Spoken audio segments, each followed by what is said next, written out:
Welcome to this review and flight test of the 33041 mini quadcopter from Mold King. It's been called the DM007 killer and... Hold on.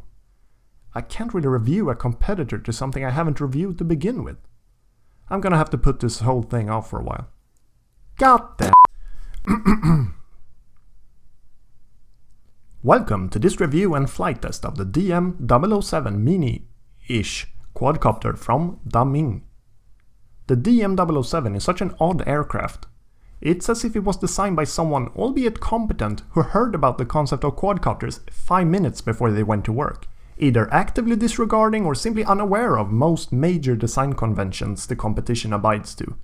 The upside of this is that it makes the DM007 unique, potentially something to check out for seasoned enthusiasts who've started to feel they've seen it all before.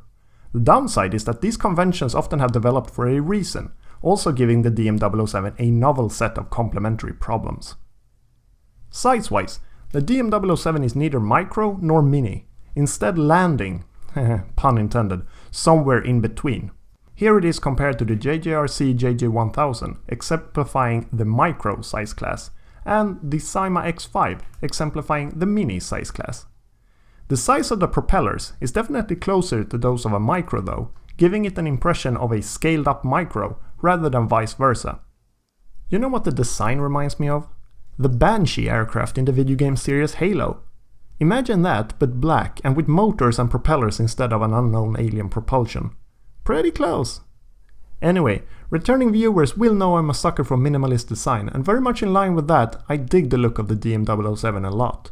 It might not be the most practical, as I'll have reason to get back to, but leaving that aside for now, it's undeniably original, elegant, and tasteful. Another point where the DM007 blazes its own trail is LED placement. While it's customary, standard even, for multirotors to have these placed along the rotor arm, the DM007 instead houses all of its LEDs in the main body. There are 2 windows in the canopy, through which kind of a Kit from Knight Rider or perhaps Cylon effect is emitted whenever the craft is powered. The effect is admittedly striking, but considering the lights are not nearly visible from all angles, and that completely black body, it comes at the cost of problematic night or even dusk flying capabilities. Believe me, I've tried. Another LED related point of concern is the fact that there is no discernible LVC, low voltage cutoff warning, meaning there is no easy way to tell when the battery is about to run out. All the lights are basically doing their little show regardless of what's going on, and you instead have to rely on throttle feedback to determine when flight time's up. This is not only annoying, but can also lead to over discharging, which can shorten the lifespan of, or in a worst case scenario, completely ruin the battery. Continuing down the list of points where the DM007 just does things differently than the competition, we've got the fact that it's direct drive. Direct drive means that there is no gearing between motor and propeller, in turn meaning the propellers spin at the same speed as the motors. While not so uncommon for micro multirotors, it's practically unheard of in the context of minis. Having a geared setup means that there is gearing between motor and propeller, often to allow a weaker motor to work a larger propeller at slower speed. I don't know why the manufacturer have made this design decision, but regardless, it makes the DM007 the largest direct drive toy multirotor I'm aware of. It also goes in line with some other curious details about the aircraft. As mentioned, the propellers are significantly smaller than on most minis. This is so as to make them feasible to drive directly by the motors. Also, the LiPo battery is a 2-cell 7.4 volt instead of the more common 1-cell 3.7 volt. This is to provide the necessary voltage for the motors to take off with such small propellers. The battery compartment is a ridiculously tight fit. To get battery and cable in there and then getting the door to shut properly often take upwards of a minute of fidgeting. This is especially unfortunate since there is no on-off switch, meaning the craft is powered as soon as you plug in the battery, and all the time between then and when you're actually ready to take off comes off your flight time. Likewise, once installed, the battery is almost as difficult to get out. I've often had to use a key or pen to pry it out of there. This was working itself up to be more than a mild annoyance to me, until I happened upon an easy and apparently quite popular fix, simply making 2 indentations in the battery door large enough to fit the cable through. This allows the battery to be both connected and charged without removing it from its compartment or even opening the door. Highly recommended. The DM007 comes with a, for the money, very nice hobby-style transmitter. It uses mode 2, which I don't think you can change, and does all the things you'd expect it to. Bind, trim, flip, cycle between rates, trigger photo or video capture if you happen to have the official camera attached, beep, blink, yeah, all that good stuff. There's even headless mode, which is activated by clicking the right stick.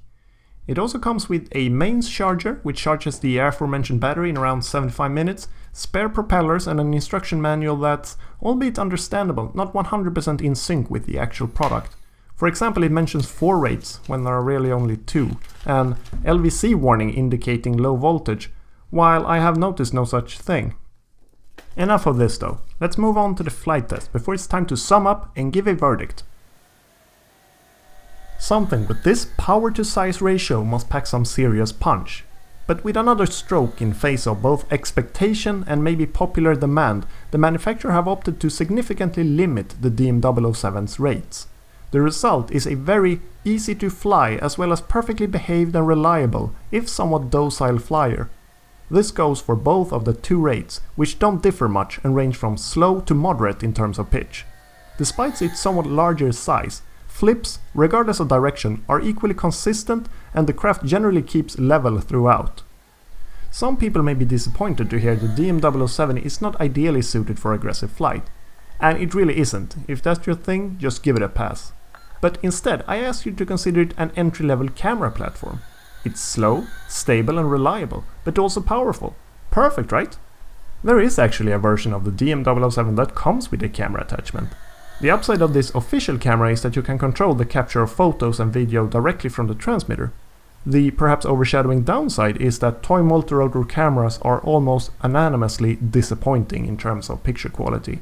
And while I haven't tested this one myself, there's a risk it's not the sole exception to that rule.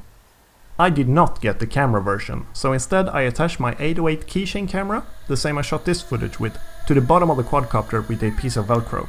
What you're looking at now is the result. Due to some details on the battery door, which would be the most natural place to put the camera, I was initially unable to get a horizontal angle. To get around this, I fashioned a super simple mount by stacking pieces of plastic from a disused commuter card I happened to have laying around. Height is not an issue, since the landing gear, which are removable by the way, provide ample clearance. From there on out, it was smooth sailing. The aircraft handles the payload of the 808 camera very well. In terms of flight characteristics, I noticed practically no difference with versus without the camera attached. Flight time is more difficult to get a read on, since there is no LVC warning, but at least it was not terribly reduced from the around 7 minutes you'd get normally. Based on this, my guess is that it could possibly also lift a Mobius or similar camera. Verify this though before taking off over water or into the stratosphere. But just because there's enough clearance underneath, don't be tempted to try strapping a GoPro or alike to it, because that'll either just not work or overload and break the motors. In summation, the Daming DM007 is a unique craft with many interesting design aspects. With that said, its closest relative is probably something like the Syma X5, a stable rather than sporty, easy to fly quadcopter with some spare load capacity to carry a smaller camera, either included or self-provided. If you're a beginner or looking to take your first step towards aerial photography, the DM007 is a definite alternative. But there are many competitors, and so is, for example, the mentioned super popular Syma X5, with its proven track record and abundance of spare parts. Where does this leave the DM007? As a good, but not the best alternative in an overcrowded niche of the market. Thank you for watching. It feels like this review has gone on long enough already, so I'll be quick about this. If you enjoyed the video, consider liking and subscribing if you haven't already. There are videos of mine on the right you can click if you want to keep on watching. If you have corrections or tips for future reviews, please leave a comment. See you soon in another review. Bye bye!